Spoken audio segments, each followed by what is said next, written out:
ఒక ఫ్లైట్ జర్నీలో నేను తినేంత తిండి నేనే ఎప్పుడు తినను. అంతగనం తింటూనే ఉంటా అనమాట. మరి పైసలు వసూలు చేద్దామన్నా, లేకపోతే వాళ్ళిచ్చి బోర్ కొట్టేసి వాళ్ళిచ్చినయన్నీ తింటూ ఉండడమో ఏమో గానీ తింటనే ఉంటా అనమాట. సో, బేసిక్‌గా మనం హిందూ మీల్ ఆప్ట్ చేస్తాం.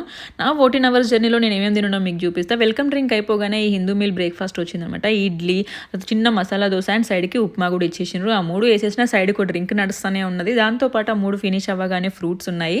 సో, మంచిగా ఫ్రూట్స్ తినేసిన. సో, హెల్తీ సైడ్ ఏసేసినాం అనమాట. తర్వాత ఈ క్వాజన్ ఓపెన్ చేసేసి వాళ్ళిచ్చిన బటర్ మంచిగా స్ప్రెడ్ చేసేసి ఇది కూడా తినేసిన.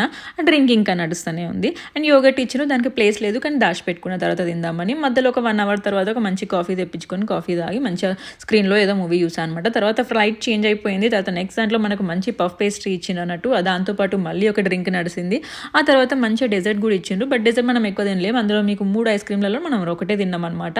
మిగతా 2 వాళ్ళకే ఇచ్చేసినాం. ఆ తర్వాత కొంచెంసేపు రిలాక్స్ అయిన తర్వాత మధ్యలో డ్రింక్స్ అని నడుస్తూనే ఉన్నాయి. డ్రింక్స్ కానీ కాఫీ అవన్నీ నడుస్తున్నాయి. సో, డిన్నర్ టైం వచ్చేసింది. డిన్నర్ టైంకి మంచిగా చపాతీ, రైస్, ఒక వెజ్ కర్రీ, ఒక నాన్ వెజ్ కర్రీ, మంచిగా గులాబ్ జామున్, దహీ వడ అండ్ మళ్ళీ ఒక డ్రింక్ అనమాట.